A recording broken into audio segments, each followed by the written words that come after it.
Anugerah Tuhan kita Yesus Kristus dan kasih setia Allah Bapa menyertai kamu sekalian. Amin.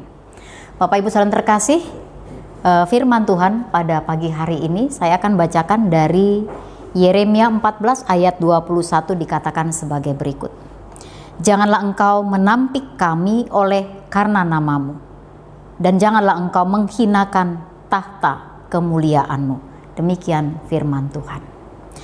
Saudara terkasih, seorang nabi yang begitu peduli dengan penderitaan umat, seorang nabi yang tidak bisa cuek dengan kondisi kepahitan hidup umatnya, sampai-sampai dia menjerit dan dia bersyafaat kepada Tuhan. Itulah Nabi Yeremia.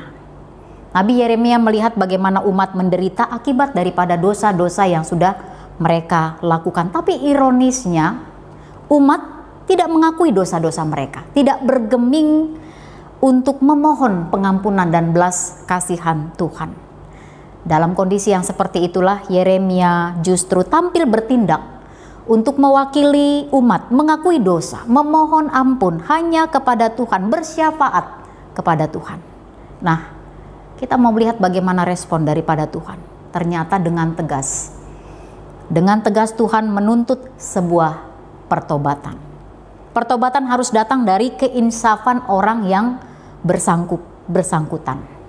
Karena memang jelas Allah melarang Yeremia mendoakan bangsanya ketika bangsa itu ternyata tetap di dalam kebebalannya. Dan Allah justru memberi pengajaran keras kepada umatnya dengan mengirimkan perang, dengan mengirimkan situasi kelaparan, dan juga penyakit sampar. Itulah dampak daripada kehidupan umat yang memberontak dengan Tuhan dan tidak mau mengenal dirinya di hadapan Tuhan, tidak mau memohon pengampunan kepada Tuhan. Namun saudara yang terkasih, dengan gigih, dengan teguh hati, Yeremia tetap setia menjalankan tugas dan tanggung jawabnya sebagai seorang nabi. Yeremia tetap bersyafaat, memohon dan menanti pengampunan yang daripada Tuhan.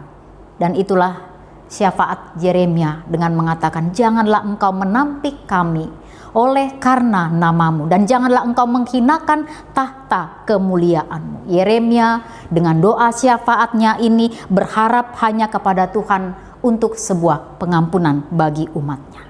Yeremia sangat membenci perbuatan bangsa Israel dan ia tegas dalam hal itu. Tetapi Yeremia memiliki hati yang lembut, itu sebabnya dia tetap dengan kerendahan hati memohon pengampunan kepada Tuhan.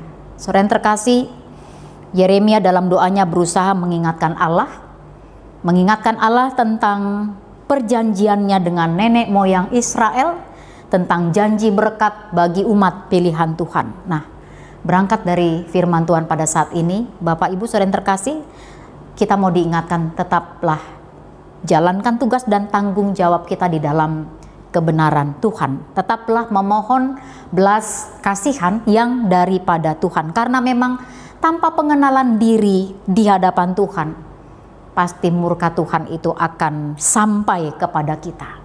Dan betapa ngerinya murka Tuhan bila murkanya itu sampai kepada kita. Melalui doa syafaat Yeremia, kita mau diingatkan tetap memohon pengampunan kepada Tuhan untuk segala dosa yang kita tahu dilakukan oleh siapapun orang-orang yang kita kasihi.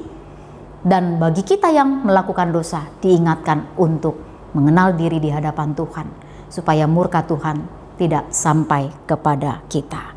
Karena memang Tuhan inginkan di sini bagaimana kita boleh merubah pikiran kita, sikap dan sifat kita. Memasuki minggu Advent pertama, mengingatkan kita tetap datang ke hadapan Tuhan, bersyafaat, mengenal diri dan memohon pengampunannya untuk dimampukan meninggalkan tabiat lama, memasuki tabiat baru di dalam proses pertobatan. Amin. Kita berdoa. Bapa, terima kasih, bersyukur untuk firman-Mu yang mengajar dan mengingatkan kami supaya kami boleh sungguh memaknai minggu Advent pertama yang sudah kami masuki, dan disapa lagi oleh firman Tuhan yang mengingatkan kami supaya kami boleh selalu datang ke hadapan Tuhan, berserah dan memohon doa pengampunan kepada Tuhan. Kami menyadari diri kami adalah pribadi yang selalu mendukakan hati Tuhan, yang selalu membuat Tuhan murka.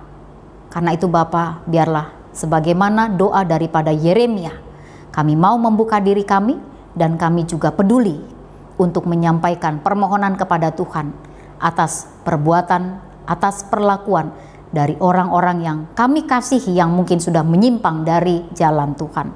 Terima kasih Bapa, tanamkan firman-Mu dalam kehidupan kami. Berkati seluruhnya jemaat Tuhan dalam setiap aktivitas mereka, dimanapun mereka berada, melakukan karya dan pelayanannya. Berkati jemaat Tuhan yang mungkin sedang dalam keadaan sakit, berikan kesembuhan Bapa. Terima kasih Bapa yang baik. Kami serahkan doa permohonan kami ini dalam satu nama Yesus Kristus Tuhan, Juru Selamat kami yang hidup, kami berdoa dan mengucap syukur. Anugerah Tuhan kita Yesus Kristus, kasih setia Allah Bapa dan persekutuan Roh Kudus itulah yang memberkati kamu sekalian. Amin.